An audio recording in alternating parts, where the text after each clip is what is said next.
Homage to the Venerable Monk Liao-Ming. Homage to Master Sakya Zhengkong. Homage to the 16 Dharma King Karmapa. And homage to Master Tupten Dorji. Homage to the 3 jewels of the altar. Homage to the main deity of the group practice this evening, the head of the Western paradise, Amitabha Tathagata. Simu, all Dharma masters, Dharma educators, Dharma teachers, Dharma lecturers, Dharma assistants, temple directors, all disciples present here and over the internet.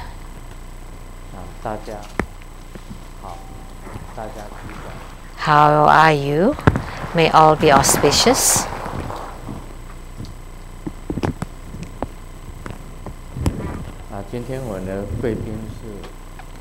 Our guests of honors today is from the North American Coordination Council Secretary General Daniel's Liao wife, Dharma Sister Judy,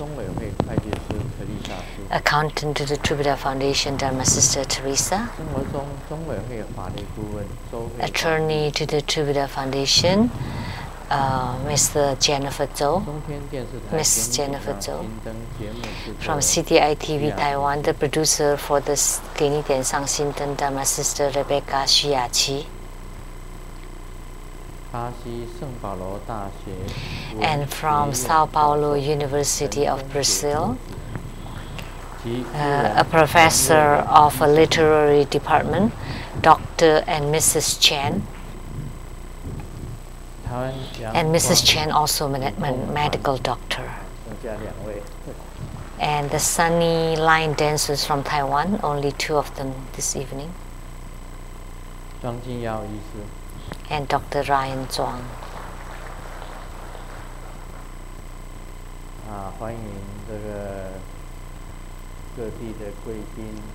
And also welcome all the other guests from all over the world, and also fellow disciples here, fellow group practitioners here and over the internet. How do you do?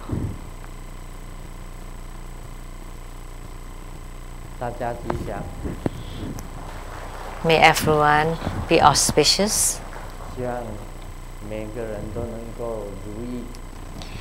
I hope that everyone would have their wishes fulfilled and everything goes according to their heart's wishes.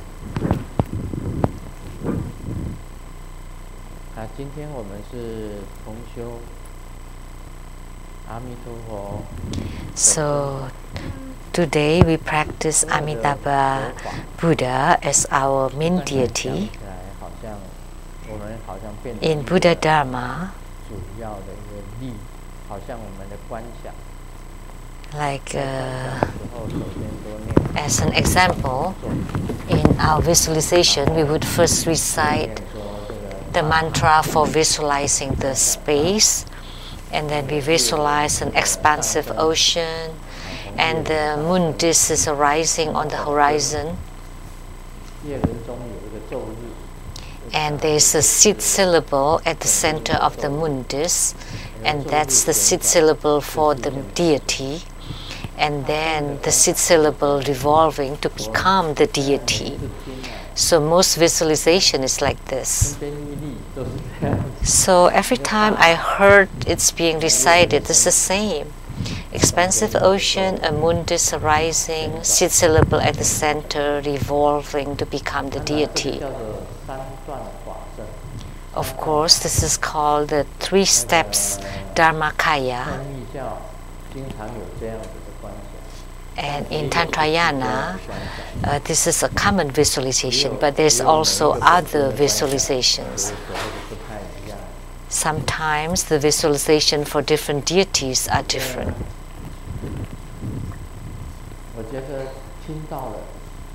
And what I heard is always the same. Expansive ocean, a moon disk rising, a seed syllable revolving to become the main deity. So it's always the same for all the deities. For now, that's the case, right? Actually, that's not necessarily the case in visualization.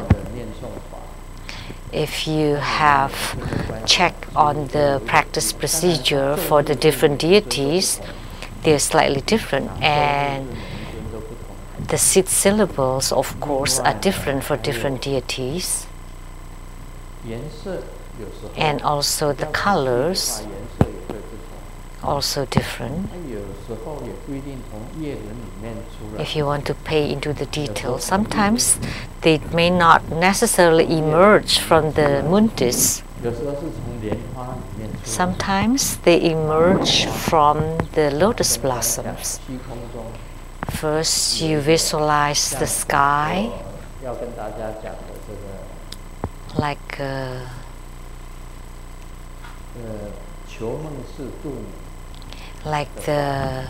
dream guidance from Tara. The practice is different. First, you visualize the empty space or the sky, and there is a seed syllable, bang, with a circle, and looks like a square. That's called bang. And with the seed syllable bang, in a flash, there would be a lotus blossom. And then from bang, there would be a lotus blossom. And then the seed syllable tang. Tang is like this, a little bit like a circle, a line, a hook, just like this. It's like the half of A, like the half of A. So the tang seed syllable emerge. That's for the Tara's dream guidance. So the visualization is different. She's not emerging from the moon disk. So it looks like the true Buddhist school loves the moon, always from the moon. Maybe because of the article or the book that Grandmaster has written about having a dialogues with the moon. Of course, the moon visualization is also important because many deities emerge from the moon disk. But not all the deities emerge from the moon disk. Some emerge from the lotus blossoms. So please remember, don't standardize that everything is always the same. An expansive ocean, a moon disk arising, a seed syllable at the center, and then the deity emerge. Of course, that's a good visualization, and it's not wrong to visualize it for every deity. But sometimes there are some deities that's different. So the three-step Dharmakaya visualization from True Buddha Foundation, is it always moon disk, or there are others? Oh, Mahamayuri is different too, and there are many other deities that's different. Don't think that they always come from this ocean, moon disk, seed syllable revolving to become the main deity. It's not always the case. And the key to the mantra chanting practice procedure is in the forming the mudra, reciting the mantra, performing visualization, and entering into samadhi. That's the main practice. And typically, always include this. First you visualize, then you recite the mantra, and you form the mudra or hand gestures and enter into samadhi. So samadhi is the same as meditation. You perform the 9-cycle Buddha breathing and entering into samadhi, that's good. So, or you perform the Vajra chanting and enter into samadhi. Or you perform the treasure vase energy yoga to enter into samadhi. Or you perform the enter me, I enter, and then enter into samadhi. They're all very good. There are several methods to enter into samadhi. So you follow the method that you are familiar with. So whichever method that works for you, that would let you concentrate and be focused, then that would be the best method for you. It's not a fixed method for everyone. You don't always have to perform the 9-cycle Buddha breathing, although 9-cycle Buddha breathing is quite easy to let one to enter into samadhi. But for each individual, they may be different. It's like falling into sleep. So which way would let you fall asleep really fast, then you use the same method. No, I'm not teaching you to sleep, but it is an analogy. You want to be in full concentration and single-minded, to be between dream and awake. That's meditation. It is very difficult to describe meditation. Full concentration symbolizes meditation. So our posture in our sleep are different from each other. Like for Grandmaster, in the southern abode, I have a huge pillows, so I don't have to fall off the pillow. So it's like when we have like a neck, like a discomfort, like a muscle cramp on the neck from your sleep. So in Chinese it's called like falling off the pillow. So when you wake up, you feel some tightness and soreness in your neck, on your neck, and it's difficult to cure that, alleviate that. But Grandmaster's pillow is this huge, and every time when I get on bed, I would pull the pillow down so that my whole neck would be on the pillow, not just the head. So my whole neck would be on the pillow, and this way I will not fall off the pillow. So why don't you have a huge pillow? Most pillows are this big, but mine is this big, this long, and I pull it tight, and then you sleep in whatever position you like best. Some people sleep on their back. That's fine if that works for you. And I sleep sideways, and the heart on top. So that's called the auspicious lying. But that's not good. Why? Because when you're on a plane, it would not be good, because the seat on the plane is so small and you have to sleep sideways in an auspicious position. On a plane, if you can sleep on your back, that would be better. You would feel more comfortable. Sleeping sideways would not be comfortable. But the most comfortable position for me is that, and you use that same position to enter into samadhi. How you would be able to enter into concentration, that's you use that method to enter into samadhi or meditation. In Tantrayana, the key is the same as in Mahayana, which is entering into samadhi, and that is meditation. And at the end, ultimately, it is the true understanding of the mind and seeing the Buddha nature. It's the same for both Tantrayana and Mahayana. But in Tantrayana, we have lots of methods to purify our body, speech, and mind, and that's the mantra chanting practice procedure. And for our bodies, the most important thing is the mudras, the hand gesture and the body gesture. They're both important.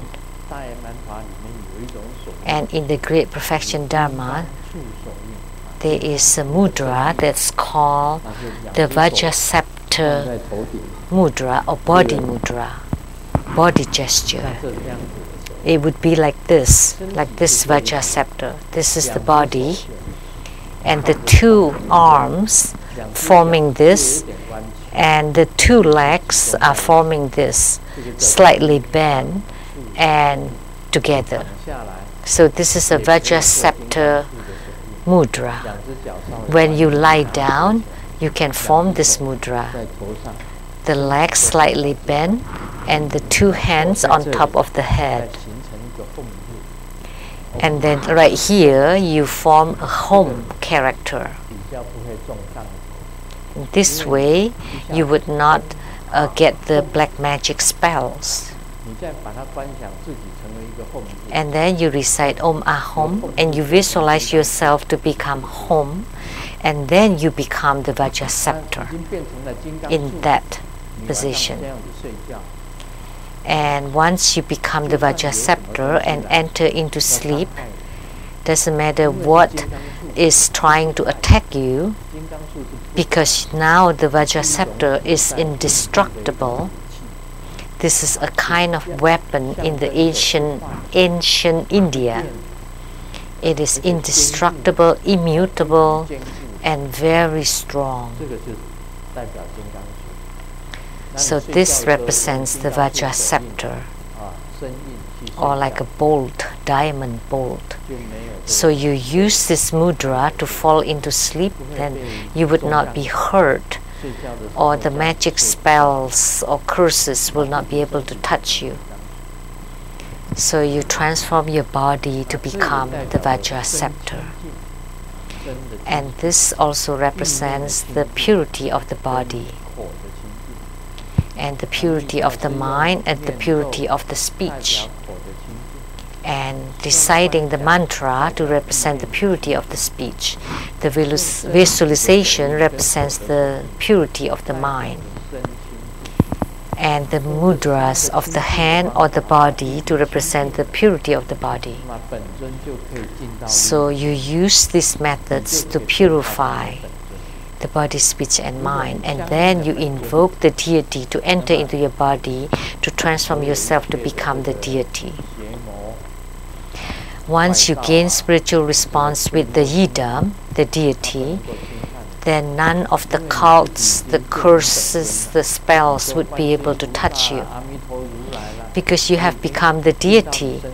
To become Kuan Yin, Lokeswara, Amitabha, and Amitabha is already in your body. How could you be touched by anything else? So if Kuan Yin has entered into your body, how could you be touched by any other evil spirits, right? Or Golden Mother. So this is your mastery of the enter me or I enter. So Amitabha Buddha entering into your body, then you would not be afraid of any black magic or evil spirits or ghosts. I often mention that there are lots of ghosts at my home. So many. Lots of them. And recently, I wrote an article related to the ghost.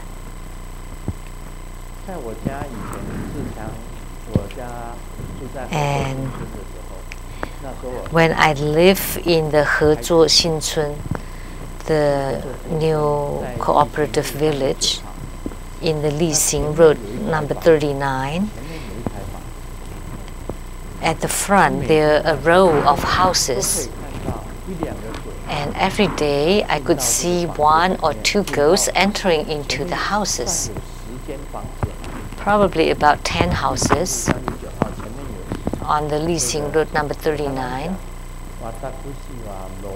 I often say in Japanese, I am Ro Kasuhijo, and my home is at the Lu-Ling Road number 39.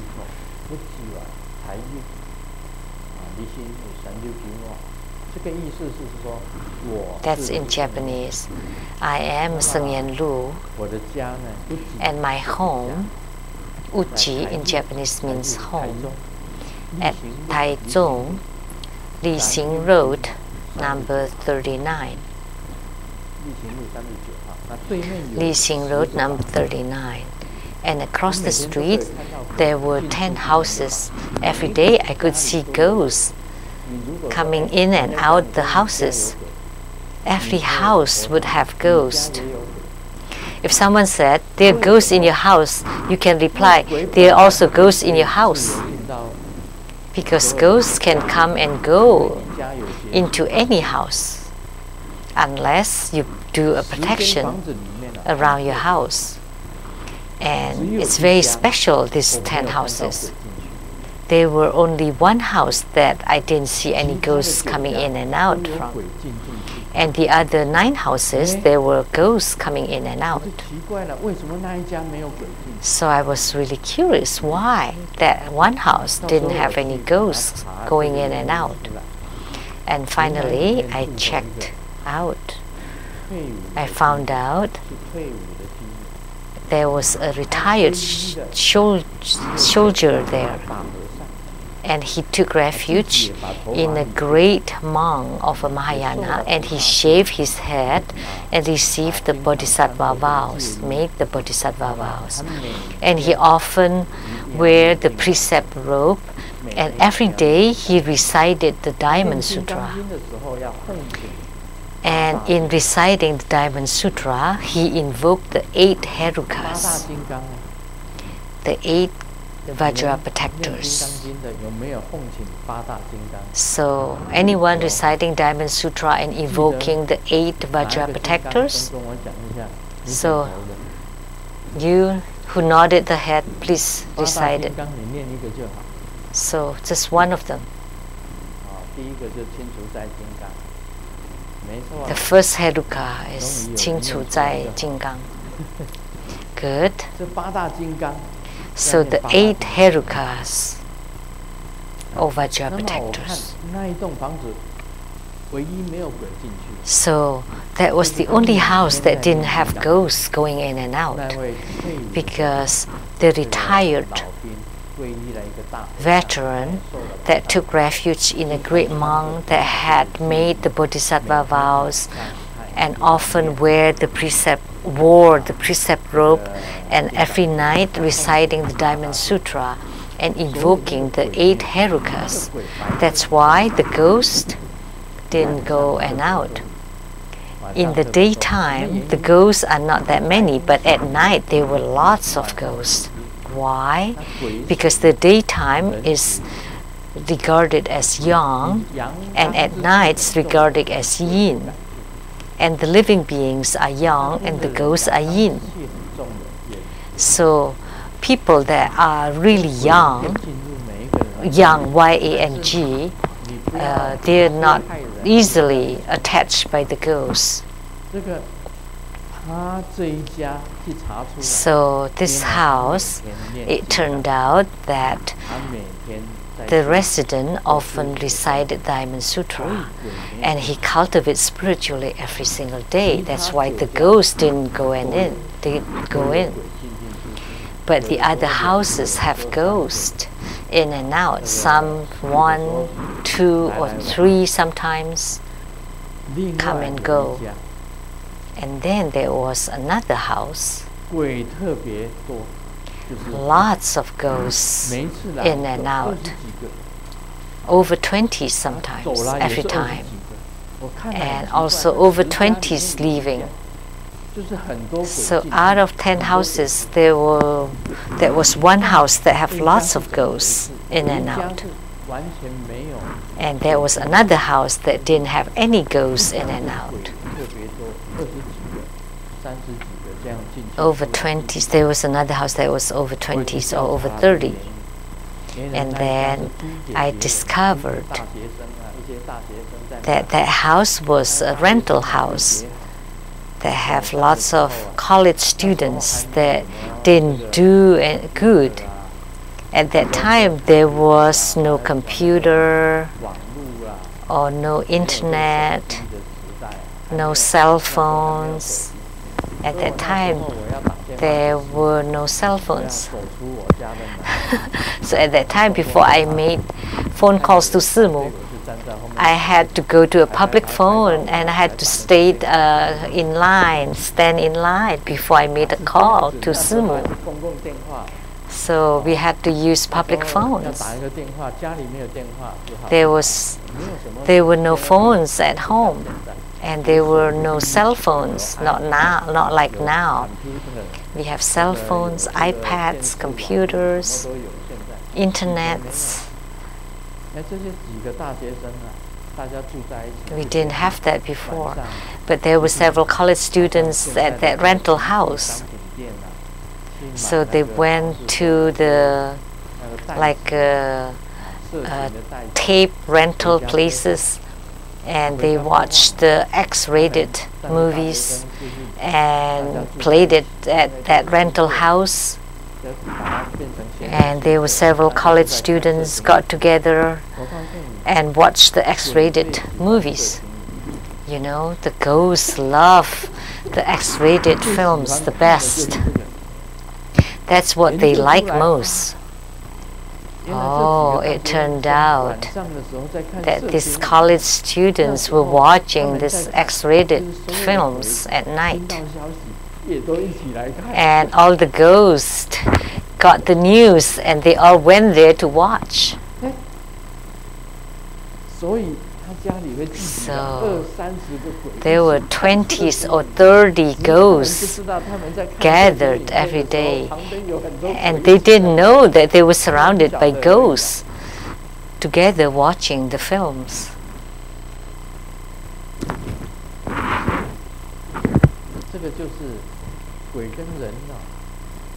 So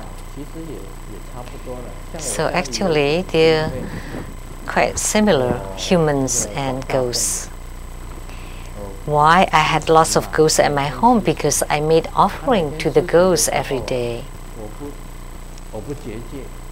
And I didn't set the boundary protection for them so that they can come in and accept the offerings. And at night sometime I got off bed. At my age, I have to go to the bathroom.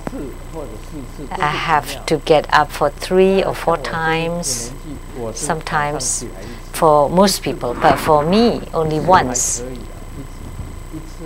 I only have to go to the bathroom once and then I go back to sleep. If you have to do that more than 2 or 3 times, then that's a frequent urination. So in the middle of the night sometime when I got off bed and I didn't notice them and they didn't move fast enough, and I heard that he hit the wall because he was trying to run away, and I almost stepped on the ghost. And then I go to pee and then got back to bed. And sometimes in the bathroom there were several ghosts trying to avoid me. And the ghosts were trying to avoid me when I walk everywhere, and there would be sound made. And there will be sounds on the wall here and wall over there. The ghosts at my home, I take care of them, so I call them my house ghost. So I've told them, you know, you eat the food and the nectar that I offered, and you don't do anything in return. Why don't you take care of those slanderers, you know, people who defame me? And then they said, you know, I'm a local ghost. And what does that mean? So I'm the ghost of this local area. This area belongs to us. We cannot go outside the boundary. So we are Washington State ghosts. We cannot go to Oregon. We can't go to Oregon because we belong to Washington State, and we cannot go to Canada either. They need a visa to go there. So that's why they're called the local ghost. Oh, you're a local ghost. So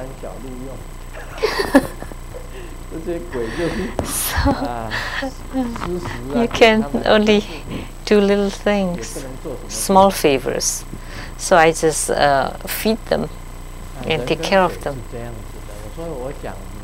So that's how ghosts are and how human beings are. So what I'm trying to say here is every person's home would have ghosts, only that you don't invade each other's space and you live together because you have no karmic enemies, because you're not enemies with them. But if you're enemies with them, then maybe you would invade each other. So there's no need to be scared of them because we don't create enemies with them. So that's the key point. So in our practice, we often perform the armor protection. And armor protection is also to prevent the interference or disturbances from the outer unwanted energies. Actually, there are interference around, like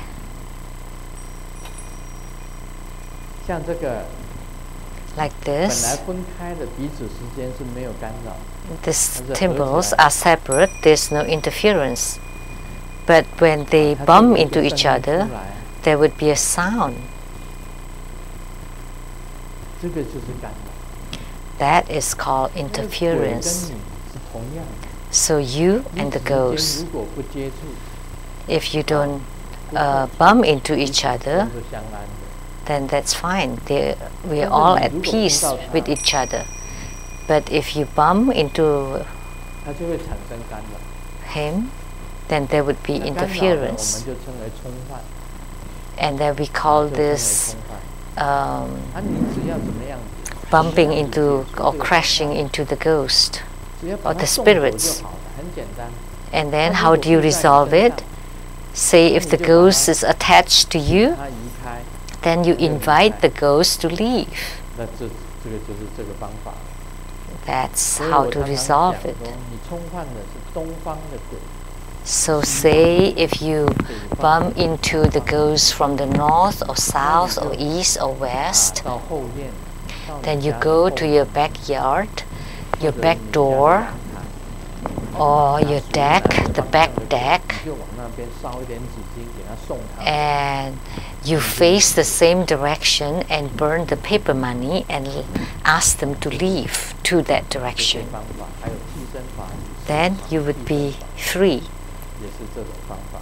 And that's the same method for the replacement Dharma practice, the body replacement Dharma practice. And we all know about Amitabha Tathagata. And this Amitabha Tathagata had also appeared to me. And the most vivid one, when I was on a plane from Beijing to Taiyuan in China. From Beijing to Taiyuan, I saw Amitabha Tathagata very clearly, very vividly. So anyone who accompanied me, did you hear me talking about it on the plane? At that time, it was really the most vivid. On the plane from Beijing to Taiyuan, I saw Amitabha Tathagata. And Amitabha Tathagata is truly incredible. He could appear everywhere. He even appeared in a country that is agnostic or atheist. So he appeared anywhere. When we did our group practice earlier, he also entered into my body. After I completed my 9-cycle Buddha breathing, he entered into my body. So Grandmaster is not afraid of bumping into ghosts or black magics. You know, someone like me, if nobody casts any black magic or spells on me, that would be unbelievable, because everybody would be shooting arrows toward me, whether it's Guru Guli's arrows or all kinds of arrows would be targeted toward me. That all over my body would be wounds. And good thing that I have gained spiritual response, so I'm not scared of any of those. Now let's continue on the Great Perfection Dharma. Inside this book, the Great Perfection Dharma of Tantrayana, there would be the incredible teachings and empowerments.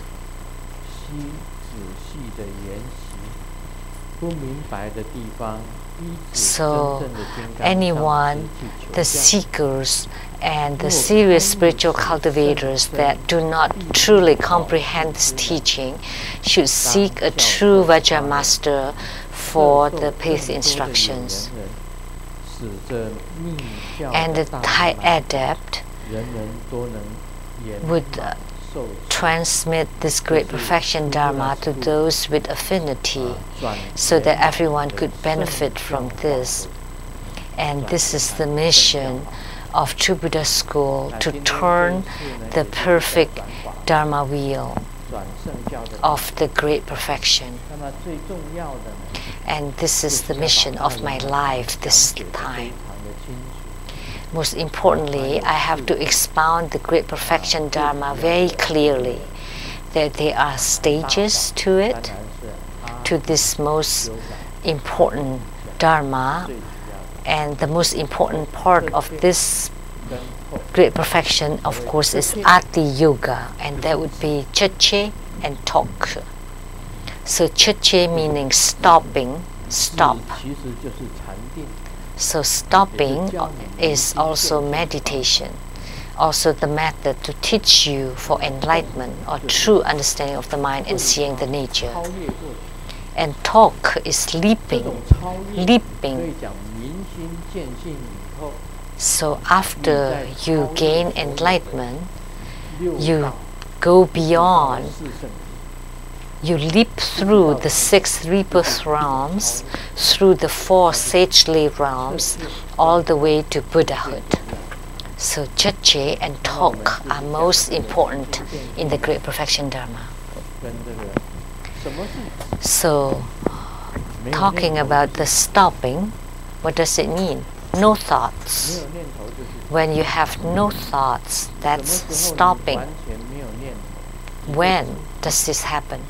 When you can stop all thoughts, that would be stopping. As a human being, it is impossible to have no thoughts whatsoever. But if you're not affected by your thoughts, that is considered stopping. because a human being is not a rock, it's not a wood, it's not metal. So a human being would have thoughts, but having thoughts that would distract your spiritual cultivation, you need to train yourself so that the thoughts disappear. So whatever you do, you need to reach this realm of stopping. In the past, there was a barber that shaved Sakyamuni Buddha's hair. His hair was shaven by his disciple. So when the disciple was taking care of his hair, the disciple could enter into the third stage meditation. From shaving the hair, he could enter into meditation. He could enter into the realm of stopping, of serenity or tranquility. Grandmaster, in doing anything, could reach the realm of stopping, which is in full concentration or single-mindedness. So in the ancient time, there was a dual body practice, and the main purpose of this practice is also meditation. Because in the consort practice, it is easiest to be in full concentration, because you will not think of other things. And then from the dual body practice, you enter into concentrated meditation. And this meditation is called the meditation of bliss and desire. So meditation of desire and bliss. So only in this stage you would reach the purpose of meditation. So what do you do that would let you enter into meditation, would let you be focused on concentration easiest? Shaving your hair or dual body practice. So that's the meditation of desire and bliss. It's very important in Great Perfection Dharma. But in Great Perfection Dharma, it does not teach you dual body practice. It doesn't put importance on it. But Mahamudra does. So the Sakya sect or Sakyapa put great importance on it. But the Gelugpa is half-half. But Nyingmapa does not stress importance on dual body practice. The Nyingmapa, the Great Perfection Dharma, only teaches you how to be in concentration, how to see the lights, how to absorb the lights, and how to receive the light into your body.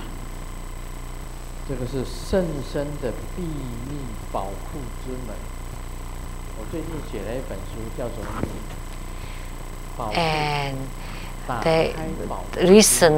my recent book is called Opening the Treasure Cave. And there are a lot of dharmas inside that book that are related to the Great Perfection Dharma. So if you do not, there's any parts that you do not comprehend, you have to find a true Vajra master for the teachings.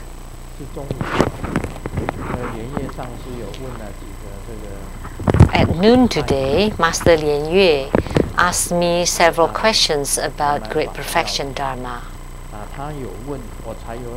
Because she asked, I answered. And because you didn't ask, so I didn't answer. So did you hear the questions Master Lian Yue asked? Many people surrounded me. It's very rare I transmitted Dharma at the dining room. But because you asked, I would provide the answer. If you didn't ask, I would never talk about it. So Guan Yin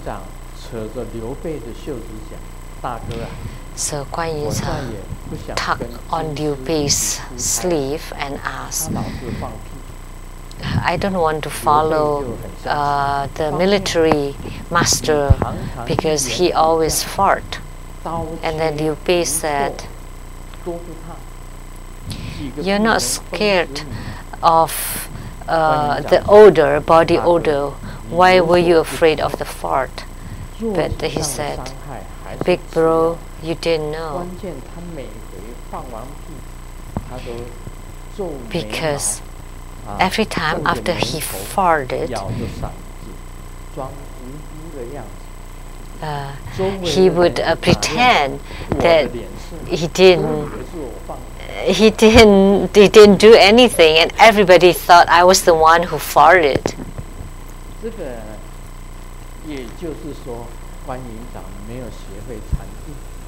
So this means this secondary commander did not know how to enter into meditation, but Kong Ming did. So even after he farted, he's still like this. He's still fanning himself. He was trying to disperse his fart, and he pretended that he was innocent. So the surrounding people was in bad luck. I'm really experienced in this, not in farting, but in the elevator, when you push something, lots of people in the elevator, and there was a foul smell.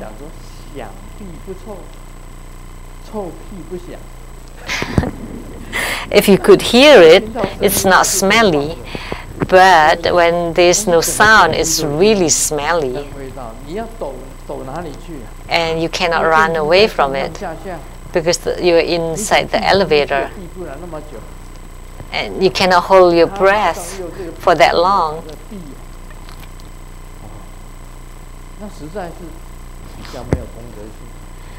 Oh, that's really not gentleman. And sometimes we ride on a car.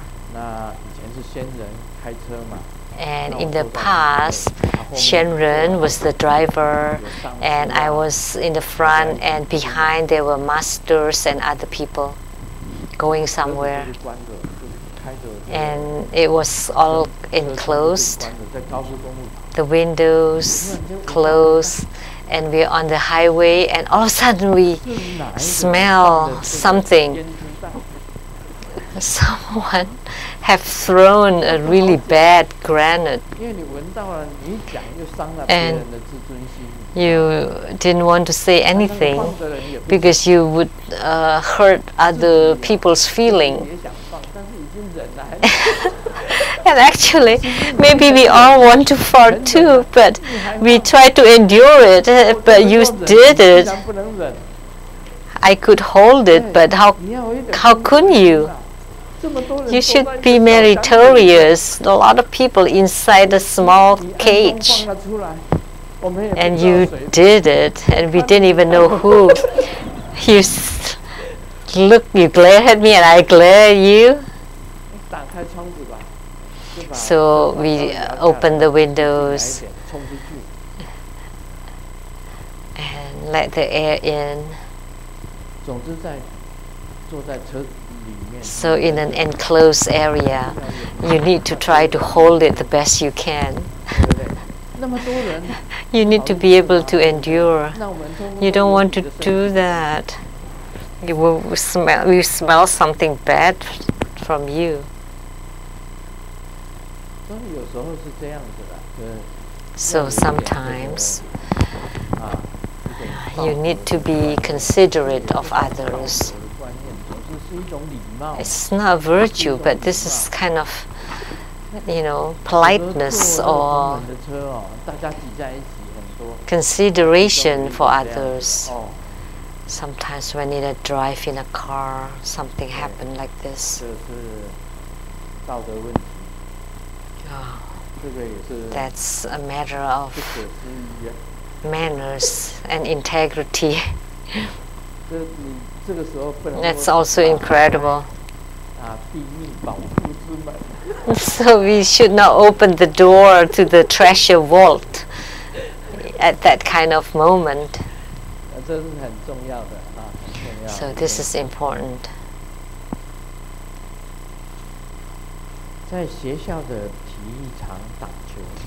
So in the gymnasium at school, you play the basketball and you slipped.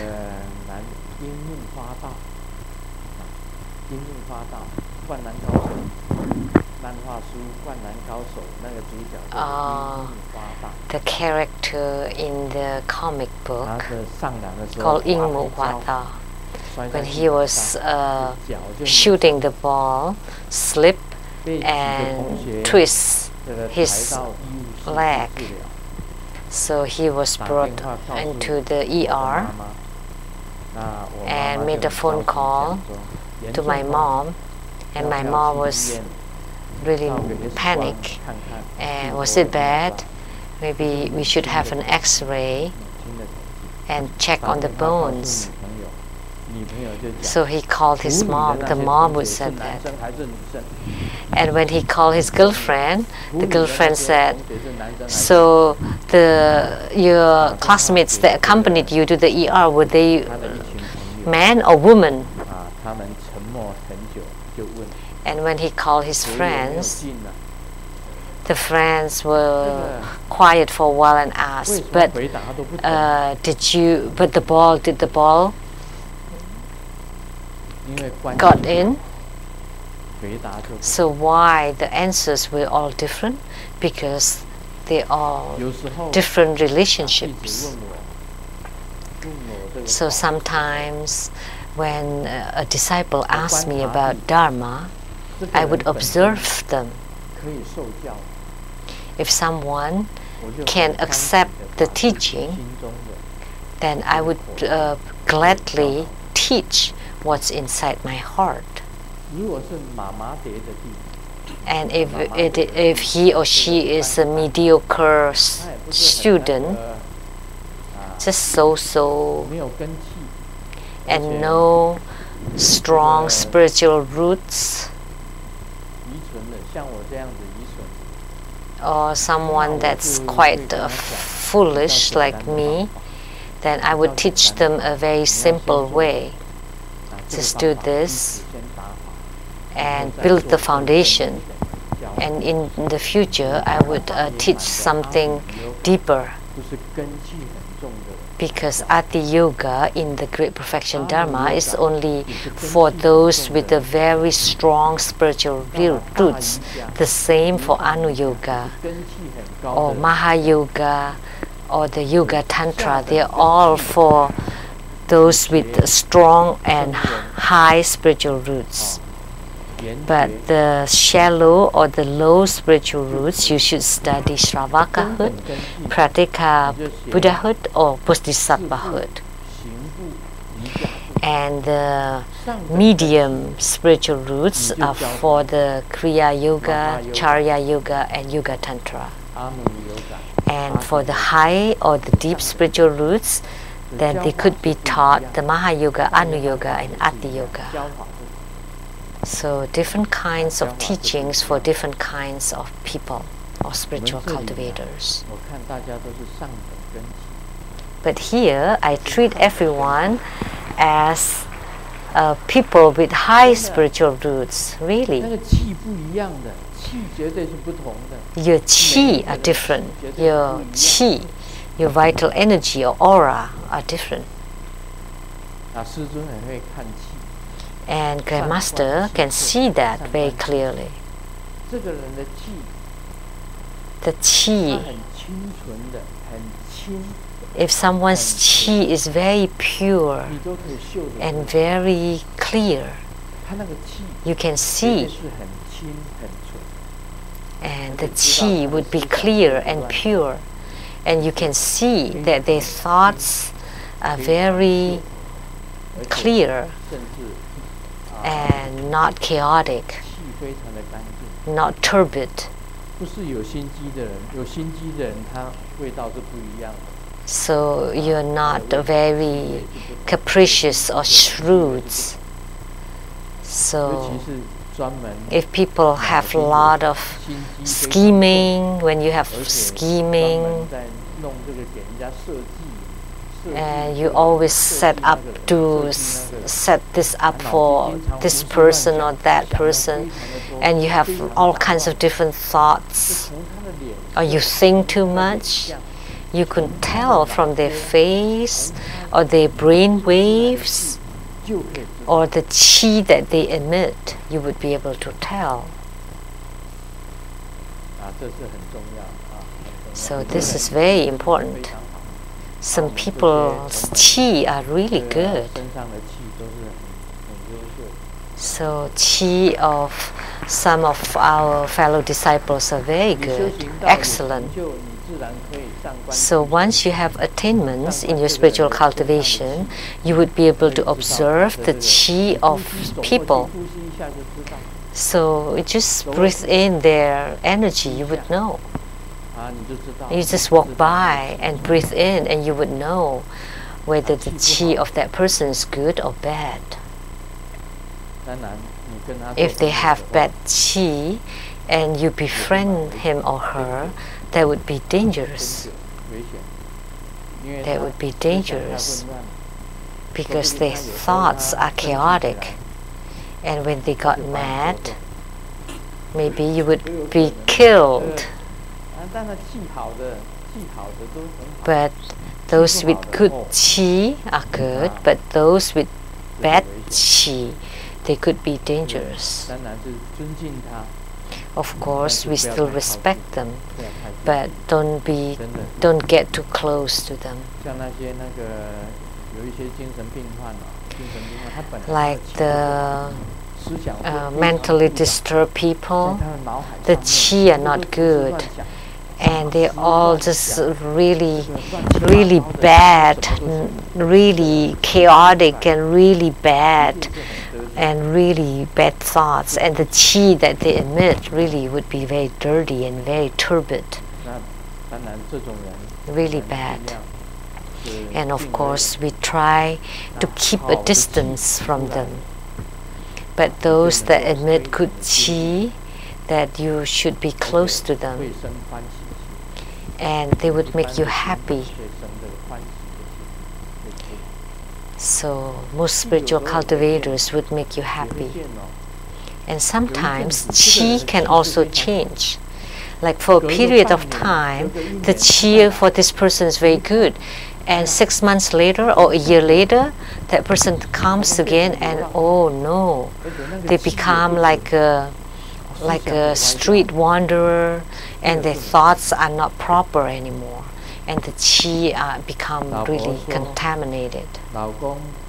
So the wife said, husband, hubby, if someone try to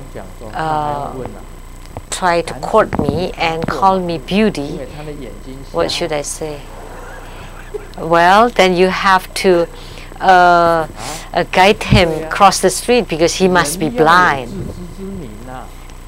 So you need to know yourself. Everyone should. So which state you are on, you should be conscientious about it yourself. Whether Sravaka, the solitary hearer or Bodhisattva, or the Kriya Tantra, Charya Tantra, or Yoga Tantra, or Mahayoga, Anu Yoga, or Ati Yoga. You need to know yourself where you are. If you are of the low spiritual route and you seek after the Buddha Dharma of the high spiritual route, that's not good. But if you're of the high spiritual route and you start from the low spiritual route Dharma, that's of course good too, because you build the foundation. And abiding by the precepts are very good, because that's a good method to purify your chi. So as a human being, you need to know yourself, and you should know what stage you are in. The son told the dad, "Dad, we have a music group at home. I want to join." But the school told me to bring a musical instrument ourselves.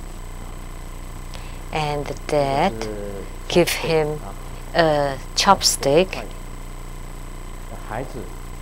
and the son said, "We're really poor, son. We're really poor. Why don't you just be the conductor?" So this is talking about the low, medium, or high spiritual root. What do you have? What can you afford? Then you play whatever instrument. If you don't have the instrument, don't strive for that instrument. You just find something cheap, right? It's like harmonica, or a flute, a bamboo flute. That's also good and cheap. So that's fine. So if you are rich and you can find a better musical instrument, that's fine, because you have the money. If you don't, then you just buy a cheap instrument. That's fine. So you need to know yourself, and then you can ask for what is appropriate for yourself. That would be better.